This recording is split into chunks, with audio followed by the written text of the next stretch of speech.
good to see you. Welcome to another edition of God Stories with Biblebob. If you have not yet subscribed to our YouTube channel, I encourage you to go there because then you get to see the beautiful people that we have on here, not including myself, but we got beautiful people here. But to be able to see people and to see their expressions, and the one thing I learned years ago when I was a politician, well, I tried to be a politician, I wasn't a good one, and I didn't get voted in, except for a school board. But what I know is that on camera, the camera shows whether you're telling the truth or not. The camera shows whether you're being genuine or not. So I encourage you, unless you're driving, we don't want you to be watching YouTube when we're driving, but check out the YouTube channel and tell a friend about it and share the good word. Today's topic is both tender, gut wrenching, but ultimately the message is healing and inspirational. I'm sitting with a young lady named Fox. Thank you for being here. Thank you for having me. And her story includes multiple suicide attempts. And in my life, I don't know that I would actually say that suicide is very dear to me, but I've had family members very close to me commit suicide. Others attempt to commit suicide. So um, it's something that is preventable, I think. But what I'm going to do is I'm going to let Fox tell her story. It's a God story. God got a hold of her, and that's why she's here. She wants to give glory back to Him and to be able to help other people and to be able to give people a healing message that will both inspire. And you know what? I hope her message goes viral because it's huge and it's healing. So without further ado, I'm just going to clam up and turn it away. Fox, thank you so much for being here and tell us your story. Thank you. I remember when I was very, very little, I didn't have a father in my life. And Bob had a sermon a little while ago talking about the father shaped hole. And that memory came up. And I remember very clearly, I'm just sitting outside looking at a tree. And I realized my dad wasn't there because I was going to be a disappointment. And I was a monster. And I had carried that pain with me for a very, very long time. Like, I didn't know what suicide was, but I knew I didn't want to be alive anymore. Another thing I want to point out too is I was raised atheist. I was taught at a very young age there is no such thing as God. Faith is for the weak, and there really is no hope. Um, that's that's a very painful way to grow Mm, up, and of course through the years I grew up and I got into drug and alcohol addiction. And I mainly did that is a lot of people talk about, oh, I partied, I had fun, and fun was kind of a side effect to it. I did it because so I didn't care about wanting to die anymore. And one reason I didn't have any attempts when I was really little either is I didn't want to leave my mom alone. mm, She's a single mom. I was literally the only person who mattered to her. And I did the drugs and alcohol, completely burned my life down. And I got to a point where I was living in this homeless shelter. Now, the people were very, very nice. They helped me as much as they could, but with that soul pain, I want to go over the soul pain just a little bit. I didn't know this until later. I couldn't see colors mm, at all. Like, of course, I could see blue and green and pink and what have you, but it was dull. It didn't have any life to it. It didn't have any light. No, food wasn't very enticing at all. The people there loved me. I couldn't feel the love at all. The pain was right here. So I was very lonely. mm, And and I remember with my first suicide attempt, I I walked up to some people at the homeless shelter and I said, "Listen, I'm going to kill myself, and there's not a thing you can do about it." And they didn't know whether or not I was joking or anything. Like, my sense of humor is so dry sometimes you can't tell mm, if I'm joking or mm, not. So I went to a grocery store and I got a tea and stole a whole bunch of pills. I took them in the bathroom.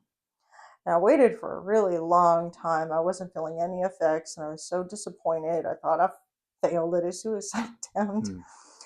And I went out into the bathroom and the security team was just like, "Hey, where's our product?" And so I just made the joke of like sticking my fingers down my throat. And so they pulled me into the back and they called an ambulance. And and the ambulance came and they took me to the hospital. And on the way to the hospital is when the drugs took effect. Mm. I ended up getting this rash all over my body. I had the worst headache I've ever had in my life. And another thing too is, and this is really gross and graphic, but it is kind of important. I was building up this salty khaki fluid in my lungs, so I had to keep. I don't even know what the bodily function is to keep them out, but I Mm. had to do that. But there was a nurse in that room. Her name is Shannon, and she held my hand through the whole process, or at least until I got so tired from the pain and all that other stuff that I passed out. And they kept me in that hospital for a few days. I think a few days. And she came and visited me. She'd bring me lunch. She was just an angel. And when I got out, they put me in a little group home temporarily, and she would take me to church. Mm. Now, granted, being raised atheist, I wanted nothing to do with this Jesus business. And but another thing is too is my mom always raised me on, listen, we may not understand their beliefs, may not agree with them at all. Everybody has a right to believe in what they believe in. As a human being, that is their right. You don't have to agree with it, but you have to respect it. And another thing too, if I got invited anywhere, I would go because I'd appreciate it. These people thought of me, and so she invited me to church, and I went. And it was during the worship service. I don't remember the song or anything like that, but I remember I was the song was on. I was singing, and this warmth just came right through my body, and it was just it was. I felt the love and everything in Mm. it, and I Wow. cried. I cried through the whole worship service, and thankfully I collected myself enough to where I wasn't crying during the Mm. sermon. I don't even remember what the sermon was. Oh, just that Most feeling. people don't, so it's okay. Yeah. Mm. Yeah, and so she kept inviting me to church and different potlucks and things like that. But I still wasn't ready to accept Christ. I was still just kind of like that just love is scary. Mm. Accepting love, especially like a powerful unconditional love that God has, it can be a terrifying thing. Mm. And I remember um, walking over a bridge, and I had my shoes off because I like going barefoot wherever I go, and I was in an area where I could do it. So I'm Mm. just carrying my sandals. And I remember stopping in my tracks, going, okay, I don't know who you are. I don't know what you are. I don't even know if you're out there. Just please help me. I can't do this anymore. And it just felt like this 1,000 pounds of bricks just lifted right off of me. Wow. And I cried all the way back to the homeless shelter.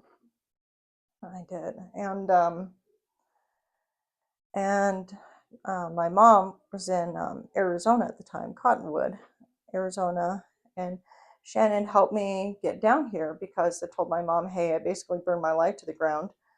And she said, "All right, well, come down here. I'll help you get back on your feet." And that did not happen. Mm. No, because I also had an untreated mental illness at the time too, on top of being dry off of Mm. drugs and alcohol, and feelings are scary. Mm. So down here, I did a little more damage, and I just kept having suicide attempts after suicide attempts because like I knew there was a God, I knew Jesus loved me. I didn't know how to connect with him. I didn't know how to talk to him. Nobody was here to teach me the word. Mm. And And after a suicide attempt, the mental health clinic transported me to a hospital for observation and to get my meds right and everything. And this lady who was driving, I did not know this, but she was a staff member at a drug and alcohol rehab, and she had experience with addiction as Mm-hmm. well. So she's asking me all these questions about my drinking and my using and everything, and I thought it was just war stories. Mm. And so after she dropped me off and she came back, she went to the lady who founded the rehab and said, "Listen, I have a woman here who really needs your help." And I did not want to go to rehab. I wasn't able to accept, like, hey, this is a legitimate problem. But I was also happy because I was homeless too. Mm. And it was there is when I really started developing my relationship with God. And I managed to stay clean for a few years. And then I remember very clearly. I was at a meeting, and I remember going like, you know what? I've been doing this for a couple years now. I know a little bit about recovery. I know a little bit about the Bible and all this other stuff. I think I know what's going on here. Mm. I got this. And those are the most dangerous words you can ever say Mm. because it made me unteachable. I closed off my mind and I closed off my heart to God. And it took me a while, about a year, until I dried up and became really disconnected. And I started going through a relapsing spree. I started doing other self destructive behavior as well. And my sobriety date is actually the last time I attempted suicide. And that was a real reality check because um, I remember like taking all the drugs and I'm starting to overdose. Like I'm feeling like nauseous, I'm getting clammy, I'm getting shaky, and I'm tucking my 2-year old into bed. And Mm. I I have not prayed that hard before or since. I pretty much just laid in bed and begged God to keep me here because I want to see my son grow up. Mm. I want to see him, like, of course, he's an itty bitty toddler. I wanted to see him go to school. I want to see him graduate high school, get his first job, get his first girlfriend, have his first heartbreak, and things like that. I want to Mm. watch him experience life for the first time. And I, I thank God a lot for granting me that Wow. request. Wow. So you've had multiple attempts, excuse me. And if you were to look back on it, how could it have been, what would have prevented you? I mean, obviously we can say, well, if dad was there, maybe Mhm. it would have started, but sometimes we can't control that. The sad fact of the matter is, I think 1 in 4 households don't really grow up with a family together, which is a problem. And so, what can people do to avoid that destructive thought pattern of wanting to take your own life? Well, just the biggest thing is ask for help. Mm. Like I know with that kind of depression, with that kind of pain, it's just sometimes it hits you head on, and other times it's a very gradual process. Like I have chronic depression, Mm-hmm.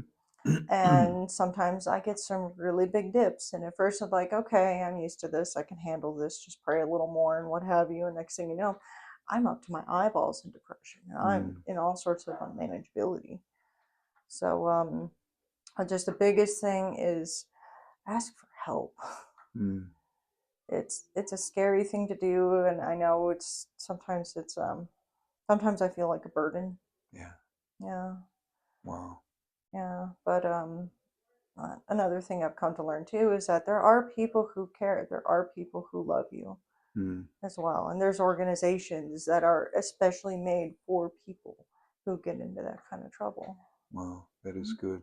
Just as a side note here, we will have in the show notes some numbers that you can call. I mean, obviously, you can leave me a message, and I know Fox would love to help you in whatever way she can.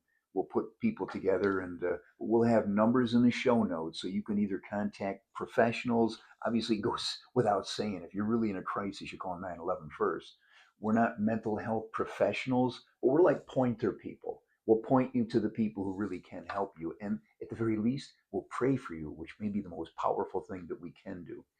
So, this is what I'm going to call as possibly part one. I don't know if I'm prophetically speaking that we'll have Fox come back and tell the continuing story, but some of the high points when you say the words, I got this, that's the biggest lie that you could tell yourself. When we stop being teachable and close off our hearts, it was something I wrote years ago, which will eventually be a book. It's called The Brick Heart. It's how we put up bricks around our heart, the brick of rejection, the brick of abandonment, the brick of low self esteem. And we leave one brick in the middle as like a glass block window so that we can at least see outside into the world to give us a sense of normalcy. And we can take that brick away. Maybe we can smell a flower every now and then, or maybe even reach out and touch somebody just so that we can give us a sense of normalcy. But then we retreat back behind the brick heart. But the powerful love that Fox talked about, the powerful love that God has for us, which is it's so real. The warmth that Fox felt, I felt that myself. Mine was like a pixie dust on a Star Trek where they beam you up. It was incredible the day God got a hold of me. But the other thing I want to leave you with an encouragement, and then ask Fox if she's got any final words. Notice that it was a process. It didn't happen all at once. Jesus was scary. Okay, this whole Jesus thing, this God thing, love that you have not known and don't know what it is, you're afraid to be vulnerable, especially when you've been broken so many times. That's scary. Allow the scariness to be a part of your process, but don't stop moving forward. Look more into it because there's really truly genuine people, of whom Fox is one of them, that will love you and explain what love is to you. And I think we all need a little bit more of that. Fox, you got any more words or any other things you'd like to share? I do. Um, One thing I came to realize really, really early in this whole experience is it doesn't matter how you feel, who's doing what, or what's going on. So long as you're breathing, there is always hope. Mm, Always. that's a good word. This morning I was studying, I was in Psalm 39, and it talks about somebody who's really down on their, I don't want to use the word luck, but down on their life. And what it dawned on me is that there's always glory in the gloom. If you were to take a storm over the ocean, over the lake, and it's coming at you like a tsunami, it's bad. But if you were to take that same storm and spread it out over the many waters of the world, it becomes a refreshing mist because it's dissipated over time. The things we go through in life, which has brevity of blessedness and bitterness, there's an end to it, and it's glorious. So within any gloom that you might have, you got to know that even in the darkest night, the next day the sun gets up. The darkest night has a limit. It's limited. God limits the darkness. He limits Satan. He limits the evil that's in your life. Don't live a limited life. Grasp the limitlessness of God and look out over the horizon. That sun is going to rise. The sun of righteousness will arise with healing in its wings. You will be healed. Fox, I'm just, I hope we do a part two. I don't know what it's going to be about or what it will do, but I've enjoyed this so much. I've learned a lot. Um, the whole teachable thing is huge. Teachable and humble. So that's beautiful. So thank you so much. Jesus loves you, so do we. And with that, we all set for now. We are. All Thank right, you. we're all set. Hey, thanks for being here. Go do something nice for somebody. Jesus loves you, so do we. See ya.